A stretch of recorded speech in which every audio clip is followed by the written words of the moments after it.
کہ حضور نے آخری حج کیا، آخری حج، اس کا نام ہے حجۃ الوداع، اور صحابہ کو جمع کیا، صحابہ کا اجتماع کس کا؟ صحابہ کا، اور بیان کس کا؟ خطبہ کس کا؟ حضور کا۔ جگہ میدان عرفات، میدان عرفات کا میدان، صحابہ کا اجتماع، حضور کا خطبہ۔ آپ نے فرمایا لوگوں میری باتوں کو توجہ سے سن لو، شاید آج کے بعد میں تم سے دوبارہ اس مقام پر نہیں ملوں گا، شاید اس مقام پر میں دوبارہ تم سے نہیں ملوں گا، میری باتوں کو توجہ سے سن لو۔ اس کے 2 مہینے بعد حضور دنیا سے رخصت ہو گئے، 2 مہینے کے بعد حضور دنیا سے چلے گئے، اس لیے اسے کہتے ہیں خطبہ حجۃ الوداع، کہ حضور امت سے ودا ہوئے۔ آپ نے فرمایا، صحابہ سے پوچھا، عرفات کا میدان، رحمت کی پہاڑی، اس پہاڑی سے حضور نے خطبہ دیا۔ حضور نے پوچھا، کیا میں نے اللہ کا پیغام تم تک پہنچا دیا؟ تو سب صحابہ ایک زبان ہو کر بولے کہ حضور آپ نے پیغام پہنچایا نہیں، اس کا حق ادا کر دیا، پیغام پہنچانے کا، اللہ کا پیغام پہنچانے کا حق ادا کر دیا۔ حضور نے اپنی شہادت کی انگلی 3 مرتبہ آسمان کی طرف اٹھا کر فرمایا، اللہم اشہد، اللہم اشہد، اللہم اشہد، اے اللہ یہ میرے صحابہ جو کہہ رہے ہیں اس پر تو گواہ ہے، تو گواہ ہے۔ 3 مرتبہ فرمایا اللہم اشہد، اے اللہ تو گواہ ہے۔ پھر فرمایا کہ جو حاضر ہیں ان کی ذمہ داری ہے غائبین تک میرا پیغام پہنچانا، میں نے تم تک پہنچایا ہے، آگے پہنچانا تمہارا کام ہے،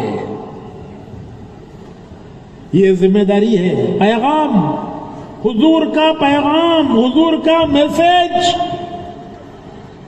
کہ میں نے تم تک پہنچایا ہے، آگے پہنچانا تمہارا کام ہے۔ تو یہ ذمہ داری پوری امت پر حضور نے ڈالی ہے کہ میں نے تم تک پہنچایا اللہ کا پیغام، آگے پہنچانا تمہارا کام ہے۔ صحابہ دنیا کے کونے کونے میں پھیل گئے۔ حضرت ابو ایوب انصاری حضور کے میزبان، مدینے کے حضور کے میزبان، جب حضور مکے سے ہجرت کر کے مدینہ آئے تو مدینے کا ہر شخص چاہتا تھا کہ حضور میرے گھر ٹھہرے۔ حضور کا گھر تو مکے میں تھا، چھوٹ گیا، اب حضور کسی کے گھر ٹھہریں گے، کس کے گھر ٹھہریں گے؟ تو مدینے کا کون شخص ہوگا جس کی تمنا نہ ہوگی حضور میرے گھر ٹھہریں؟ حضور نے فرمایا میری اونٹنی کو چھوڑ دو، یہ جہاں جا کے بیٹھے گی میں وہاں ٹھہروں گا۔ تو وہ اونٹنی چلتے چلتے چلتے آ کر حضرت ابو ایوب انصاری کے گھر پر بیٹھ گئی۔ حضور نے فرمایا کہ یہ اشارہ ہے اللہ کی طرف سے کہ میں ان کے گھر ٹھہروں۔ تو حضور ان کے گھر ٹھہرے، 7 مہینے ٹھہرے۔ کتنا بھائی؟ 7 مہینے حضرت ابو ایوب انصاری کے گھر حضور 7 مہینے ٹھہرے۔ اس دوران مسجد نبوی بنی، حضور کی بیویوں کے حجرے بنے، پھر حضور ان میں منتقل ہو گئے۔ 7 مہینے وہ ابو ایوب انصاری حضور کے مدینے کے میزبان، وہ کہاں ہیں؟ ان کا مزار ترکی میں ہے، ان کا مزار ترکی میں ہے۔ میں زیارت کر کے آیا ہوں۔ ہاں، تبلیغ والے جتنے زیارتاں کرے کون بھی نہیں کریا، تو ان کا مزار ترکی میں ہے۔ حضرت ابو ایوب انصاری بڑھاپے میں جماعت جا رہی تھی ترکی، اس زمانے میں ترکی بہت دور کا ملک تھا کیونکہ اس کا آدھا حصہ یورپ میں ہے. استنبول شہر جہاں ان کا مزار ہے وہ ایک ایسا شہر ہے کہ اس کا آدھا حصہ ایشیا میں آدھا حصہ یورپ میں, وہاں ان کا مزار ہے. تو جماعت جا رہی تھی ترکی. اب وہ یہ انصاری بولے میں بھی جاتا ہوں. ان کے بچوں نے کہا کہ ابا آپ بوڑھے ہیں, معذور ہیں, اللہ نے آپ کو معذور قرار دیا ہے, آپ کی طرف سے ہم جاتے ہیں. تو اب وہ انصاری بولے نہیں مجھے بھی جانا ہے. چنانچہ وہ جماعت میں گئے. ترکی جا کے بیمار ہو گئے, امید نہیں رہی زندگی کی. لشکر کے امیر آئے ان کی عیادت کے لیے, تیمارداری کے لیے. تو امیر صاحب کو بھی اندازہ ہو گیا کہ ان کا آخری وقت ہے. تو امیر صاحب کہنے لگے کہ اے صحابی رسول, اے صحابی رسول, آپ کی کوئی آخری تمنا, آپ کی کوئی آرزو ہے تو میں پورا کرنے کے لیے تیار ہوں. یہ ان کے مزار پر جو پتھر لگا ہوا ہے یہ تاریخ پتھر پر لکھی ہے, پتھر پہ وہ تاریخ لکھی ہے. ان کے مزار میں جو پتھر لگا ہوا ہے اس پہ یہ تاریخ لکھی ہے.